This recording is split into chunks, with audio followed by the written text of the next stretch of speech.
नमस्कार साथियों, मेरा नाम है तरुण यादव। स्वागत करते हैं आप सभी का हमारे YouTube चैनल IQ मेंटर पे। आप सभी जानते हैं दोस्तों, CBSE ने अपने नीट मेडिकल एग्जाम को कंडक्ट कराने के आदेश दे दिए हैं और ये आशंका जताई जा रही है कि जैसे ही आपका नीट का एग्जाम होगा वैसे ही CBSE अपने सीटेट की नई एग्जाम डेट दे देगा और बहुत ज़्यादा दिन बचे नहीं रह गए हैं आपके सीटेट एग्जामिनेशन के नई डेट आने में और सीटेट का एग्जाम होने में। इसी को देखते हुए हम आपके लिए सीटेट का सुपर 30 सेशन लेकर के आए हैं, जिसमें हम आपको 30 बहुत ही इंपॉर्टेंट क्वेश्चन को कराया करते हैं जो आपके सीटेट में 90% आने के चांसेस होते हैं। या तो ऑप्शंस आपको थोड़ा बहुत चेंजेस मिलेंगे या तो क्वेश्चन की लैंग्वेज चेंजेस मिलेगी, नहीं तो हमारे जो सेशन में आप क्वेश्चन पढ़ेंगे इन्हीं क्वेश्चन से ही डायरेक्टली या इनडायरेक्टली क्वेश्चन निकलते हुए मिलेंगे। तो इस क्वेश्चन के हर एक बिंदु को, हर एक तथ्यों को ध्यानपूर्वक समझिएगा, वीडियो को एंड तक देखिएगा और जितने भी सेशन हो रहे हैं हर एक सेशन को जरूर से जरूर देखिएगा, क्योंकि ये सीटेट के लिए रामबाण होने वाले हैं। और इस 30 क्वेश्चन को करके आप अपने आप को एनालिसिस कर लीजिएगा। अगर आप इन 30 क्वेश्चन का सही जवाब दे ले रहे हैं तो आप सीटेट एग्जाम में 120 प्लस मार्क्स स्कोर करके आएंगे, ये हमारी गारंटी है। और अगर आप इन 30 क्वेश्चन में अगर कहीं अटक रहे हैं या पूरी तरह से आप जवाब नहीं दे पा रहे हैं तो आपको हमारे साथ जुड़ना होगा और अपनी तैयारी को एक थोड़ा सा फिनिशिंग देनी होगी, अपने तैयारी को और नेक्स्ट लेवल तक लेके जाना होगा, ताकि आप टारगेट 120 के जो आप लेकर के चल रहे हैं ये टारगेट आपका पूरा हो। ये सपना नहीं, सपना आपका हकीकत नहीं बदले। तो शुरुआत करते हैं हमारे पहले क्वेश्चन की। पहला क्वेश्चन हमारा कहता है, कोहलर ये सिद्ध करना चाहता था कि सीखना, देखो दोस्तों ये डायरेक्ट बनता हुआ क्वेश्चन है कि कोहलर ये सिद्ध करना चाहता था कि संज्ञानात्मक सीखना क्या है, संज्ञानात्मक संकार्य है, क्योंकि इसके लिए कोहलर ने अधिगम के क्षेत्र के अंतर्गत दोस्तों एक अंतर्दृष्टि का सिद्धांत भी दिया था। आप लोगों ने पढ़ा होगा और नहीं पढ़ा होगा तो हमारी वीडियोस में प्लेलिस्ट में जाके देख लीजिएगा, हमने पढ़ा रखा है। और दोस्तों ये जो अंतर्दृष्टि का सिद्धांत होता है इसी को हम लोग संज्ञानात्मक सिद्धांत या कॉग्निटिव फील्ड थ्योरी के नाम से भी जाना करते हैं। और इस सिद्धांत के अनुसार कोहलर ने यह तर्क दिया था कि किसी समस्या के उपस्थित होने पर व्यक्ति उसका क्या करता है, निरीक्षण किया करता है पहले, और फिर उस पर अपना ध्यान देता है और ध्यान दे करके उस समस्या से निकलने का जो भी उपाय होता है उस उपाय को वो सोचता है, समझता है और उन्हीं उपायों के माध्यम से क्या करता है, अपना हल ढूंढने की कोशिश करता है। तो आपका ऑप्शन नंबर 3 जो होगा सही हो जाएगा। देन बढ़ते हैं हमारे नेक्स्ट क्वेश्चन तरफ। नेक्स्ट क्वेश्चन हमारा कहता है, किसी नई भाषा को सीखने के लिए कहां से प्रारंभ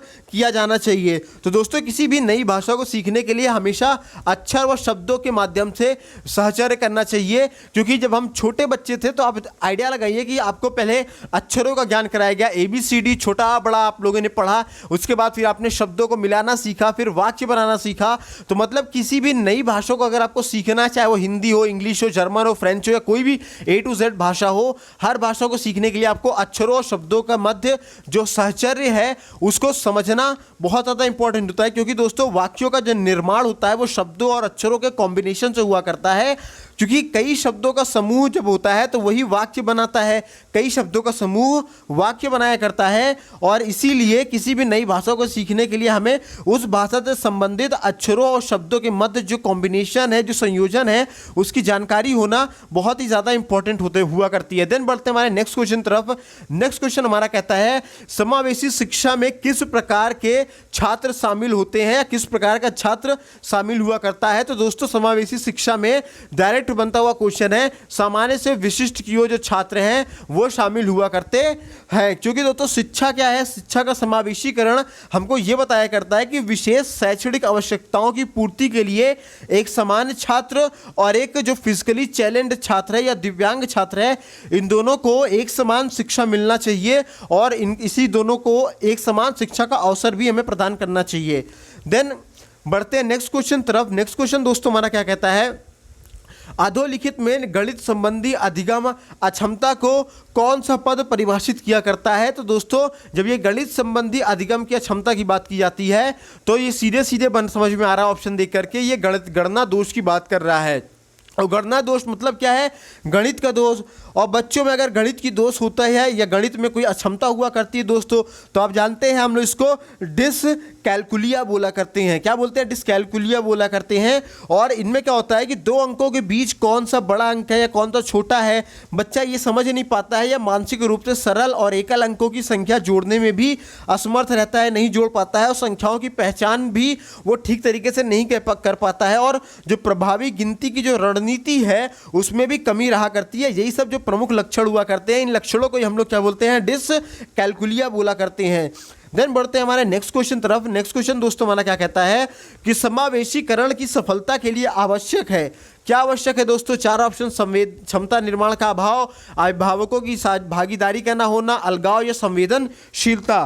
तो दोस्तों इसका जो सही ऑप्शन हो जाएगा वो हो जाएगा संवेदनशीलता, क्योंकि दोस्तों समावेशीकरण क्या होता है, एक सामान्य और एक विशिष्ट बीच बालकों के बीच जो एक अलगाव हुआ करता है उसको ये कम करने का काम करता है और कम करके दोनों को एक साथ आगे बढ़ाने के लिए महत्वपूर्ण भूमिका निभाया करता है। और यही जो क्षमता निर्माण का जो अभाव होता है और क्षमता निर्माण का अभाव, या फिर हम कह सकते हैं अभिभावकों की भागीदारी का ना होना या फिर अलगाव का होना, ये सब क्या होते हैं, समावेशीकरण में सफलता की बाधा बना करते हैं। समावेशीकरण शिक्षा सफल आपकी नहीं हो पाया करती है।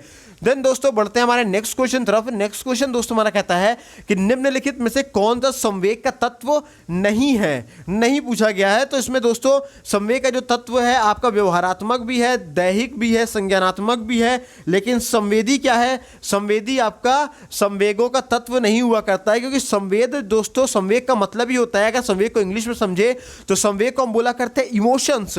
इमोशंस क्या होता है, ये मनुष्य जो अपनी रोज की जिंदगी में जो भी दुख होता है, सुख होता है, डर होता है, क्रोध होता है, या किसी से प्रेम होता है, ईर्ष्या करता है, घृणा करता है, ये सब क्या होता है, ये सब हमारे अंदर के संवेग इमोशंस हुआ करते हैं। और ये वो व्यवहार हुआ करते हैं जो किसी न किसी उत्तेजना के कारणवश हुआ करते हैं, और ये अवस्था संवेग अवस्था कहलाया करती है। और दोस्तों संवेगों के घटकों में शारीरिक परिवर्तन भी हुआ करते हैं, व्यवहारात्मक अभिव्यक्ति भी हुआ करते हैं और भावनाएं भी शामिल हुआ करते हैं। तो इसमें हम कह सकते हैं कि व्यवहारात्मक, दैहिक और संज्ञानात्मक ये तीनों संवेग के तत्व हैं। ऑप्शन नंबर 4 संवेदी तत्व नहीं है, तो ऑप्शन नंबर 4 क्या हो जाएगा, आपका सही जवाब हो जाएगा।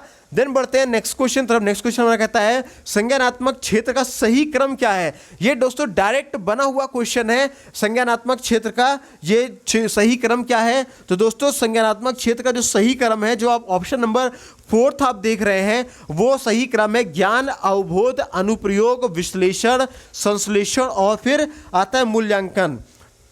दोस्तों अगर हम संज्ञान के अर्थ को समझें तो संज्ञान का अर्थ होता है समझना या ज्ञान होना होता है, और शैक्षणिक प्रक्रियाओं में जो अधिगम का मुख्य केंद्र होता है वो हमेशा संज्ञानात्मक क्षेत्र ही हुआ करता है। और इस क्षेत्र में जो अधिगम का मानसिक क्रिया से जुड़ा होता है, अधिगम किससे जुड़ा होता है, मानसिक क्रिया से हुआ करता है, जो क्या करता है, सूचना प्राप्ति से स्टार्ट हुआ करता है और विद्यार्थी के मस्तिष्क तक पूरा चला करता है।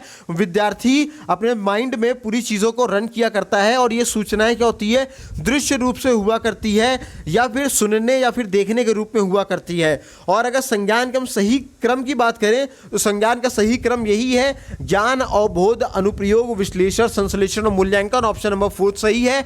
ये आपको कई बार दोस्तों सुलेमित करने के लिए भी दिया जा सकता है। तो क्वेश्चन क्या है, मैंने क्या बोला था अभी शुरू में ही कि ऑप्शंस चेंज कर सकते हैं, क्वेश्चन पूछने का स्टाइल चेंज कर सकते हैं, लेकिन क्वेश्चन यही रहेंगे। इसलिए इसके जो क्रम है, क्रम को ध्यानपूर्वक तैयार कर लीजिएगा, स्क्रीनशॉट ले लीजिए, जरूरत पड़े आप कहीं कॉपी में नोट भी कर सकते हैं। देन बढ़ते हैं नेक्स्ट क्वेश्चन तरफ कि निम्न में से कौन सी अच्छे शिक्षण की विशेषता नहीं है। तो अच्छे शिक्षण की विशेषता क्या है, स्वेच्छाधारी बिल्कुल नहीं हुआ करती है, जनतांत्रिक बिल्कुल होती है, सहानुभूति पूर्ण हुआ करती है, बिल्कुल होती है, वांछनीय सूचनाएं देने वाला बिल्कुल ये भी अच्छे शिक्षण की विशेषता हुआ करती है। तो दोस्तों इसमें पूछा गया है विशेषता नहीं है, तो ये स्वेच्छाधारी क्या है, अच्छे शिक्षण की विशेषता नहीं हुआ करती है। तो दोस्तों ये बढ़ते हैं हमारे अगले क्वेश्चन की तरफ। वीडियो अगर पसंद आ रही हो तो वीडियो को लाइक करते हुए चले, कमेंट्स करते हुए चले, सभी दोस्तों तक शेयर करते हुए भी चले। देन बढ़ते हैं नेक्स्ट क्वेश्चन हमारा कहता है अभिप्रेरणा का प्रत्याशा सिद्धांत किसके द्वारा दिया गया। देखिए दोस्तों डायरेक्ट बनता हुआ क्वेश्चन है ये भी।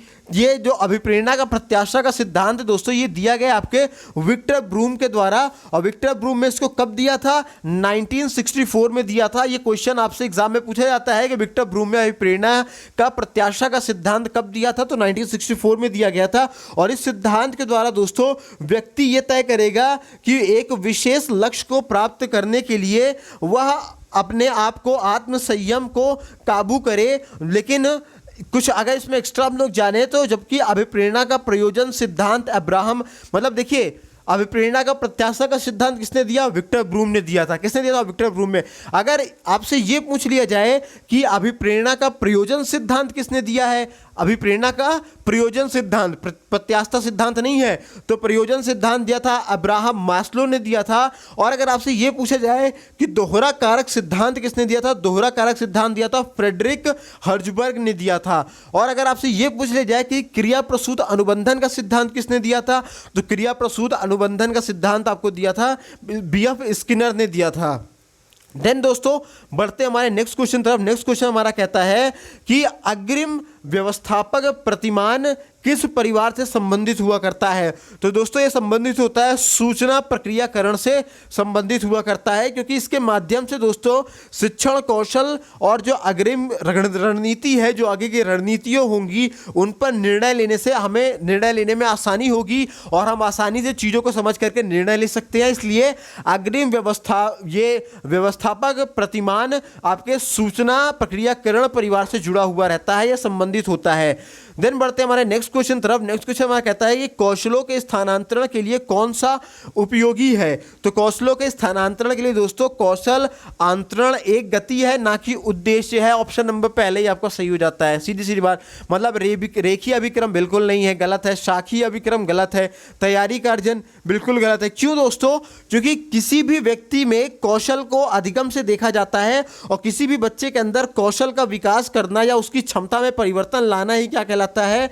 ये एक प्रक्रिया हुआ करती है और ये हमेशा दोस्तों निरंतर गतिमान हुआ करती है, हमेशा एक गति से चलती रहती है। लेकिन हम ये कह सकते हैं कि एक गति है और ये कोई उद्देश्य नहीं हुआ करता है। ठीक है।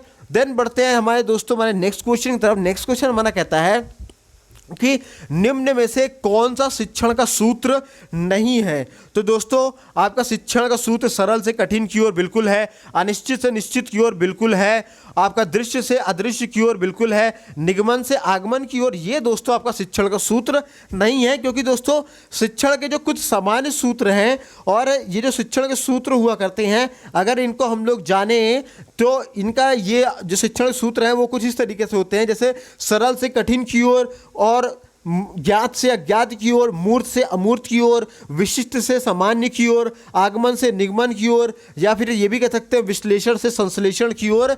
ये सभी क्या है? शिक्षण सूत्र है, जिनमें से आपका ऑप्शन नंबर 4 शिक्षण सूत्र नहीं है, तो ऑप्शन नंबर 4 आपका राइट हो जाता है।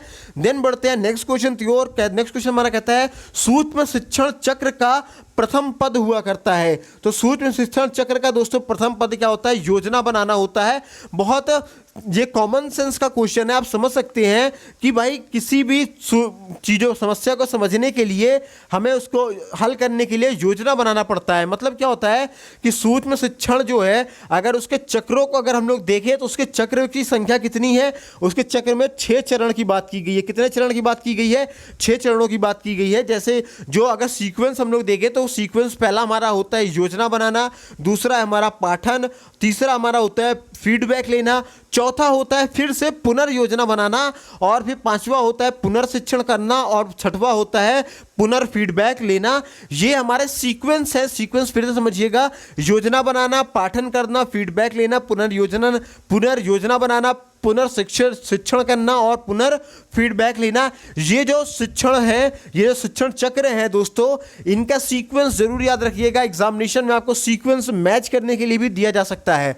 देन बढ़ते हैं नेक्स्ट क्वेश्चन तरफ। नेक्स्ट क्वेश्चन हमारा कहता है कि सूक्ष्म शिक्षण चक्र का प्रथम पद हुआ करता है। तो सूक्ष्म शिक्षण का जो प्रथम चक्र दोस्तों हुआ करता है वो कुछ इस तरीके से हम समझ सकते हैं, वो होता है हमारा योजना बनाना। अरे ये तो क्वेश्चन हो गया, फिर से हम इसको बोल लेते हैं, माफ कीजिएगा।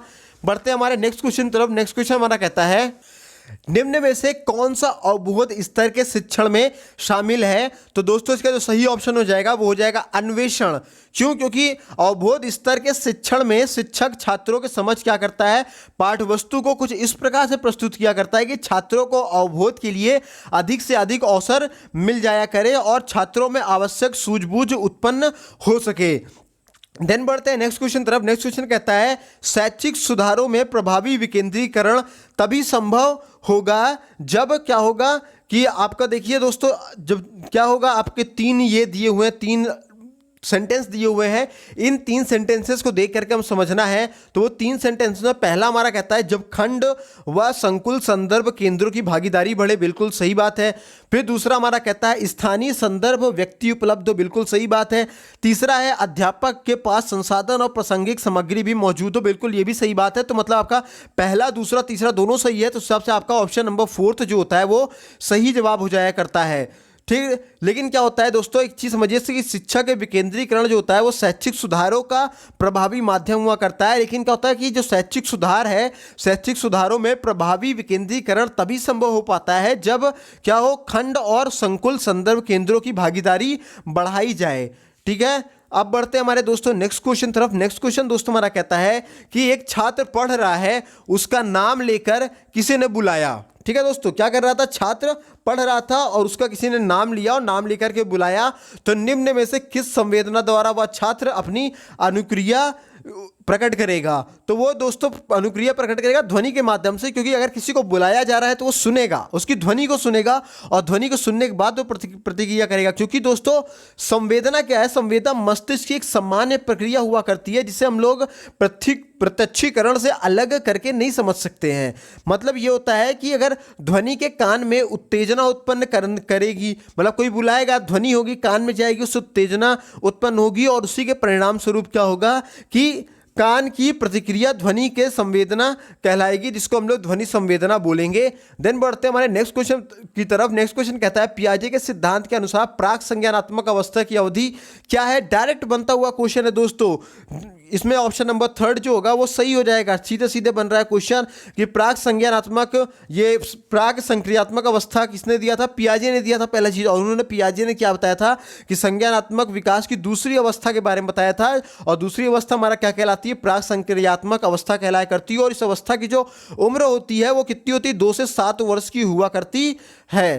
ठीक है दोस्तों, लेकिन क्या किया था, और 2 से 7 वर्ष हुआ करती है। इतना ही आप जानो, इतना ही इंपॉर्टेंट है आपके लिए। बाकी अगर इसकी डिटेल जानकारी आपको चाहिए पियाजे का बारे में, तो इसके आप हमारे चैनल पे वीडियो हमने बना रखी है, हमने आपको पढ़ाया था, अपलोडेड है, प्लेलिस्ट बनी हुई है, उसमें जाकर के आप डायरेक्टली देख सकते हैं और पढ़ सकते हैं। देन दोस्तों नेक्स्ट कहता है निम्न में से कौन सी बाद की बाल्यावस्था के बौद्धिक विकास की विशेषता नहीं है? तो ऑप्शंस को देखते हैं। पहला है भविष्य की योजना की सूझबूझ, बिल्कुल ये तो है ही नहीं, बिल्कुल नहीं है। विज्ञान की काल्पनिक कथाओं की में अधिक रुचि, बिल्कुल ये है। बढ़ती हुई तार्किक शक्ति, ये भी बिल्कुल है। और काल्पनिक भय का अंत होना, बिल्कुल ये भी है। तो इसका मतलब क्या है, पूछा गया है कि बाल्यावस्था के बौद्धिक विकास की विशेषता नहीं है, तो भविष्य की योजना की सूझबूझ होना ये बाल्यावस्था की बौद्धिक विकास की विशेषता नहीं हुआ करती है। तो ऑप्शन नंबर 1 जो है आपका वो सही हो जाता है। देन बढ़ते हैं नेक्स्ट क्वेश्चन तरफ। नेक्स्ट क्वेश्चन हमारा कहता है कि इनमें से कौन मनोवैज्ञानिक भाषा विकास से संबंधित है? भाषा विकास से सीधे सीधे डायरेक्ट बनता हुआ क्वेश्चन है, बहुत सिंपल क्वेश्चन है। 4 ऑप्शन दिया हुआ है, आप ऑप्शन पढ़ के ही बता सकते हैं कि संबंधित ये भाषा विकास से कौन संबंधित है। तो वो है चौमास्की, क्योंकि चौमास्की क्या है दोस्तों, 20वीं सदी के बहुत ही महान वैज्ञानिक थे और इनका जन्म कभी कभी पूछ लिया जाता है दोस्तों। तो चौमास्की का जन्म कब हुआ था? 7 दिसंबर को हुआ था 1928 में। कब हुआ था? 7 दिसंबर 1928 में हुआ था। कभी कभी पूछा जाता है ये कहाँ के रहने वाले थे? तो ये रहने वाले कहाँ के थे दोस्तों? यूएसए के रहने वाले थे, अमेरिका के रहने वाले थे। और अमेरिका में कहाँ रहते थे? तो अमेरिका में रहते थे, फिलाडेल्फिया में नाम की एक जगह है, वहाँ पे रहा करते थे। और चौमास्की ने जनरेटिव ग्रामर के सिद्धांत का प्रतिपादन किया और 20वीं सदी के भाषा विज्ञान में सबसे बड़ा योगदान भी उन्होंने दिया था। देन दोस्तों बढ़ते हैं हमारे नेक्स्ट क्वेश्चन तरफ। नेक्स्ट क्वेश्चन हमारा कहता है कि थॉर्नडाइक ने अपने सिद्धांत को किस शीर्षक से सिद्ध किया है? किस शीर्षक से सिद्ध किया है? तो दोस्तों सिद्ध किया अधिगम के प्रयास एवं भूल के सिद्धांतों से सिद्ध किया है। डायरेक्ट बनता हुआ क्वेश्चन है कि क्या हुआ था कि थॉर्नडाइक ने कब दिया था? पहला चीज समझो, थॉर्नडाइक ने अधिगम के प्रयास और भूल का सिद्धांत का प्रतिपादन किया है और इसी प्रयास और भूल के सिद्धांत में उन्होंने इस बात को बताई है। अच्छा, कभी कभी पूछा जाता है कि थॉर्नडाइक ने प्रयास और भूल का सिद्धांत कब प्रतिपादित किया है? तो दोस्तों ये प्रतिपादित उन्होंने किया 1898 ईस्वी में किया है। कब किया है दोस्तों? 1898 ईस्वी में उन्होंने प्रतिपादित किया है। देन बढ़ते हैं नेक्स्ट क्वेश्चन तरफ। नेक्स्ट क्वेश्चन हमारा कहता है गिरोह अवस्था किस आयु वर्ग एवं विलंब विकास से संबंधित हुआ करती है? तो गिरोह की आयु, जिसको हम लोग गैंग एज भी बोला करते हैं, क्या बोलते हैं? गैंग एज भी बोलते हैं। तो ये दोस्तों हुआ करते हैं हमारे 8 से 10 वर्ष के समाजीकरण में हुआ करता है, क्योंकि ये जो गैंग एज हुआ करता है ये जनरली आपके 8 से 10 वर्ष के जो आयु के बालक होते हैं उनमें हुआ करते हैं, और इन उम्र के बालकों को हम लोग गैंग एज भी बोला करते हैं। ठीक है ना दोस्तों। और इस आयु में बच्चों में परिवर्तन और रुचियों के विकास हुआ करती है, बच्चों में रुचि चेंज होगी, और इसके लिए फ्रायड ने बच्चों की इस आयु को लेटेंसी पीरियड भी कहा है। किसने कहा है? लेटेंसी पीरियड बना है। क्वेश्चन डायरेक्ट इस तरीके से भी पूछा जाता है कि फ्रायड ने बच्चों की गिरोह की आयु को क्या बोला है? तो लेटेंसी पीरियड बोला है। आपसे ये पूछा जाएगा कि बच्चों के गिरोह आयु को लेटेंसी पीरियड किसने बोला है? तो बच्चों की गिरोह आयु को लेटेंसी पीरियड फ्रायड ने बोला है। ठीक है ना दोस्तों। और ये जो गिरोह आयु होता है इसके अंतर्गत क्या होता है कि बच्चों की जो रुचि होती है वो परिवार माता पिता में ना होकर के बल्कि बाहरी तथ्यों पे हुआ करती है, मतलब वो अपने दोस्तों अपने साथियों के ओर होने लगा करती है, और एक समान रुचि वाले बच्चों का समूह एक साथ रहना पसंद करने लग जाता है। देन बढ़ते हैं दोस्तों नेक्स्ट क्वेश्चन तरफ। नेक्स्ट क्वेश्चन हमारा कहता है कि पियाजे के अनुसार संज्ञानात्मक विकास का तृतीय अवस्था निम्न में से कौन सी है? तो तीसरी अवस्था दोस्तों जो है हमारी वो डायरेक्ट बनता हुआ क्वेश्चन ये भी है आपका, ऑप्शन नंबर 3 है मूर्त संक्रियात्मक अवस्था। क्योंकि दोस्तों क्या हुआ कि पियाजे ने संज्ञानात्मक अवस्था की उन्होंने 4 अवस्थाओं में विभाजित किया है। कितने अवस्था में?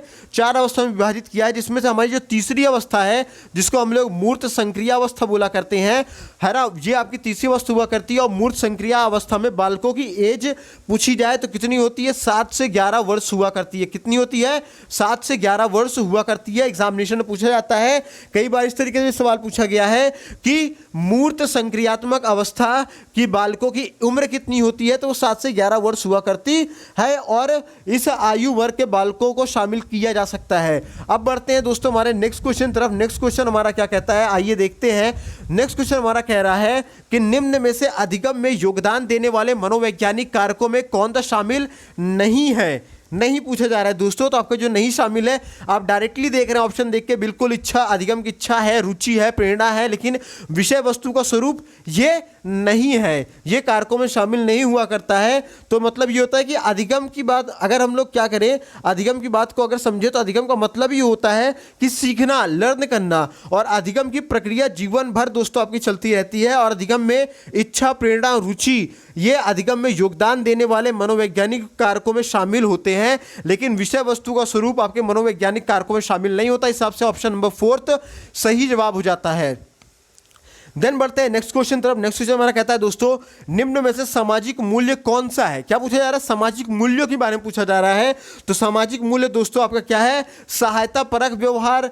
बिल्कुल सीधे सीधे बात समझ में आ रहा है कि किसी दूसरे व्यक्ति की सहायता करना क्या है? सामाजिक मूल्य है। मतलब क्या होता है कि जब हम देखते हैं कि एक व्यक्ति को जब हम देख रहे होते हैं, जब एक व्यक्ति देखता है कि दूसरा व्यक्ति संकट की स्थिति में है या उसे कोई समस्या में है या किसी समस्या में उलझा हुआ है, तो हमारे अंदर क्या होता है कि ऑटोमेटिकली सहायता परक व्यवहार करने की इच्छा उत्पन्न हो जाती है। हमारे अंदर से भावना उत्पन्न करती है, मर्सी जगती है कि हम इसकी चल के सहायता कर दें। और यही जो सहायता परक व्यवहार होता है यही सामाजिक मूल्यों का प्रतिनिधित्व किया करता है। इसीलिए हम कह सकते हैं कि सामाजिक मूल्य सहायता परक व्यवहार है।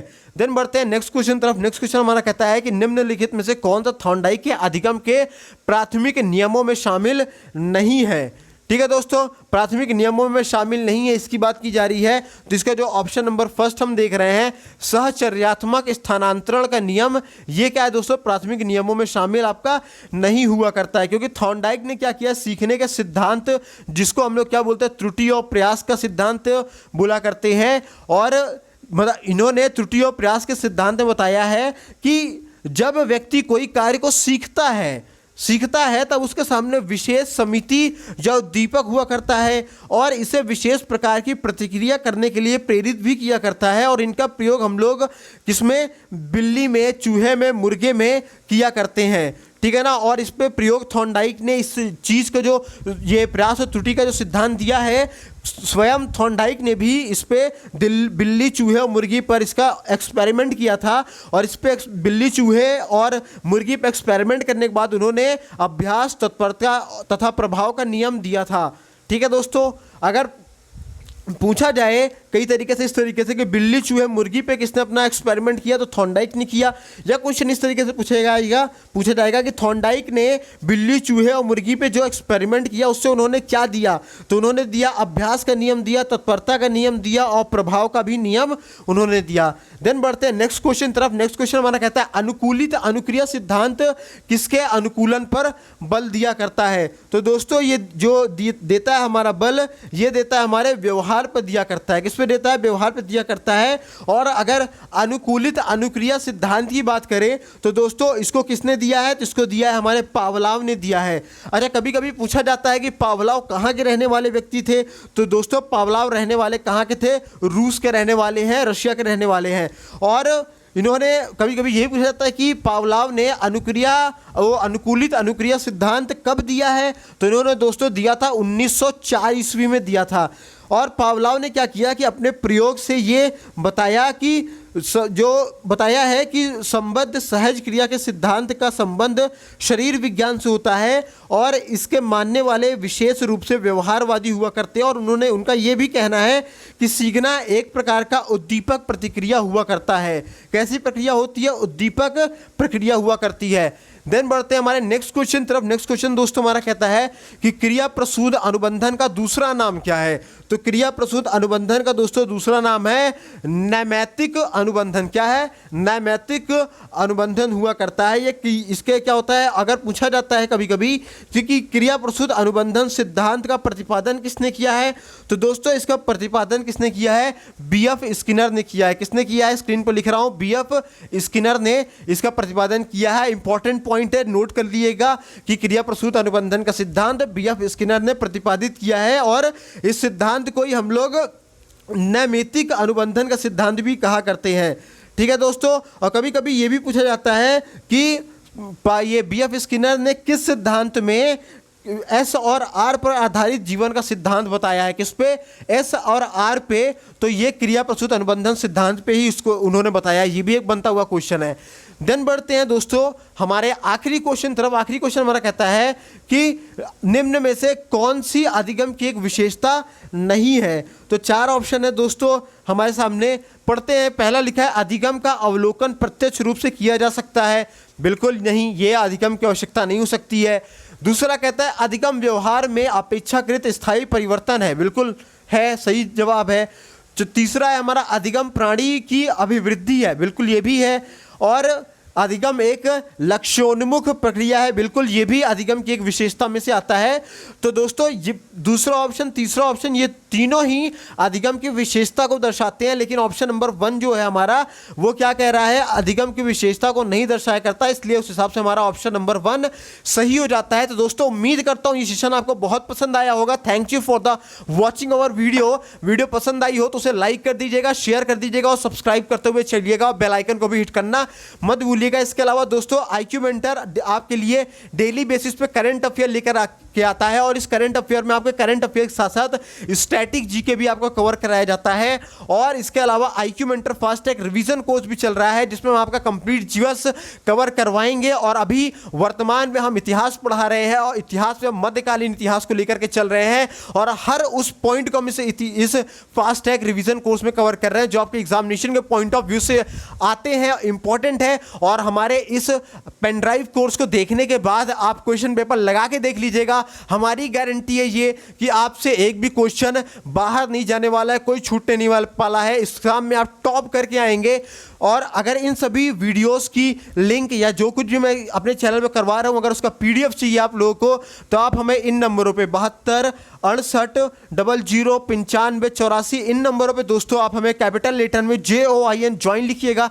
ज्वाइन लिख करके मैसेज कीजिएगा तो हम आपको अपने WhatsApp IQ mentor study group में ऐड कर देंगे, जिसमें हम आपको इन सभी वीडियोस की PDF प्रोवाइड कराएंगे। डेली का न्यूज़पेपर, डेली के करंट अफेयर, सभी वैकेंसीज की डिटेल्स, अपकमिंग वैकेंसीज की डिटेल, एग्जामिनेशन की डिटेल, सिलेबस की डिटेल्स, सब कुछ हम इस ग्रुप में डिस्कस किया करते हैं। बहुत कुछ आपको हमारे चैनल पे भी जानने को मिलेगा, बहुत कुछ हमारे ग्रुप में भी जानने को मिलेगा। तो आप भी जुड़िए, अपने सभी दोस्तों को, परिवार वालों को, सभी सहपाठियों को जोड़िए, अधिक से अधिक संख्या में जुड़िए। तो दोस्तों मिलते हैं अगले सेशन में, तब तक अपना ख्याल रखिए, स्वस्थ रहिए, मस्त रहिए। जय हिंद दोस्तों।